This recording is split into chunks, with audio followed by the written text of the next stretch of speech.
Elon mask வந்து சொல்லுவேன். Elon mask வந்து குறைந்த வயது தான் அவருக்கு, ஆனால் பெரிய பெரிய சாதனைகளை வந்து இப்போ வந்து செஞ்சிருக்காரு. இதுக்கெல்லாம் வந்து காரணம் என்னன்னு சொல்லிட்டு பார்த்தீங்கன்னா, அவர் வந்து சிறு வயதில் வந்து படித்த புத்தகங்கள் தான் வந்து நான் சொல்லுவேன். ஏன்னு சொல்லிட்டு பார்த்தீங்கன்னா, அவரோட சிறு வயதில் வந்து அவங்க அம்மா அப்பா 2 பேருமே வந்து பிரிஞ்சுட்டாங்க. இவர் வந்து அவங்க அப்பா கூடவே சவுத் ஆப்பிரிக்காவில் இருக்காரு. சவுத் ஆப்பிரிக்காவில் இவர் வாழும்போது என்ன ஆகுதுன்னு பார்த்தீங்கன்னா, அவரோட குழந்தை பருவம் அப்படின்றது வந்து ரொம்பவே வந்து ஒரு கிரிட்டிக்கலான பீரியட். அவருக்கு வந்து ஃப்ரெண்ட்ஸ் யாரும் பெருசாக கிடையாது. ஸோ லைப்ரரியில் போயிட்டு அவர் வந்து புக்ஸ் தான் தன்னோட நண்பர்களாக வந்து அவர் மாற்றிக்கிட்டாரு. ஒரு நாளைக்கு வந்து பல புத்தகங்களை வந்து படிப்பாரு. மிக வேகமாக படிக்கிற ஆற்றல் வந்து அவர் பெற்றுறாரு. நிறைய சைஃபை, நிறைய பிலாசபி, அரிஸ்டாட்டல், அதுக்கப்புறமா பல சயின்டிபிக்கான புக்ஸுக்கு இதெல்லாம் வந்து அவர் படிக்க ஆரம்பிச்சிடுறாரு. இது எல்லாம் வந்து அவருக்கு எப்போ பலன் தருதுன்னு பார்த்தீங்கன்னா, அவரோட அந்த இளமை காலத்திலே வந்து அவருக்கு வந்து நிறைய பலன் கொடுக்க ஆரம்பிக்குது. அடுத்தடுத்த கம்பெனிகள் வந்து அவர் வந்து ஒரு நல்ல டெசிஷன் எடுத்து இன்னைக்கு வந்து பார்த்தீங்கன்னா டெஸ்லா, ஸ்பேஸ் எக்ஸ் அப்படின்னு சொல்லிட்டு ஒரு 2 பெரிய கம்பெனிகளை வந்து நிர்வகிக்கிறாரு. என்னை பொறுத்த வரைக்கும் எலன் மஸ்கோட ஒரு மிகப்பெரிய பலம் அப்படின்றது நான் என்னன்னு பார்க்குறேன்னு பார்த்தீங்கன்னா, கிரியேட்டிவ் திங்கிங். ஒரு விஷயத்தை வந்து ரொம்ப கிரியேட்டிவாக வந்து அவர் வந்து திங்க் பண்ணி பார்ப்பாரு.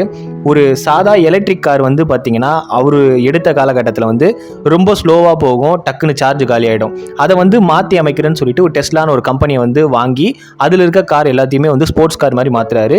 ஈஸியாக்குறாரு, சார்ஜ் பண்ணுறதும் வந்து ரொம்பவே ஈஸியாக்குறாரு. ரொம்ப தொலைவாக வந்து போகிற அளவுக்கு வந்து அந்த கார்களை வந்து டிசைன் பண்ணுறாரு. சூப்பர் வேகமாக வந்து போகிற அளவுக்கு அந்த கார் வந்து ஒரு ரேஸ் கார் மாதிரி வந்து அதை மாற்றுறாரு. ஒரு இன்டர்வியூவில் வந்து எலன் மாஸ்க் வந்து என்ன சொல்கிறாரு பார்த்தீங்கன்னா, இந்த மாதிரி வந்து என்னோட பெரிய நண்பர்களாக இருந்தது வந்து புத்தகங்கள் தான். இப்போ நான் ஏதாவது ஒரு ஃபீல்டு எடுத்துக்கிட்டேன் அப்படின்னா என்னை வந்து எக்ஸ்பர்டைஸ் ஆக்குறது வந்து இந்த புத்தகங்கள் தான். ஸோ புத்தகங்கள் வந்து இப்போ ஒரு நல்ல பழக்கம். அந்த புத்தகம் படிக்கிற பழக்கத்தை வந்து நம்ம வந்து வளர்த்துக்கணும் அப்படின்றது வந்து எலன் மாஸ்க் வந்து ரொம்பவே வற்புறுத்தி வந்து சொல்லுவார். அவர் வந்து தன்னோட ஐஃபோன் முழு வீடியோ பார்க்க கீழே இருக்க லிங்கை கிளிக் பண்ணி பாருங்கள்.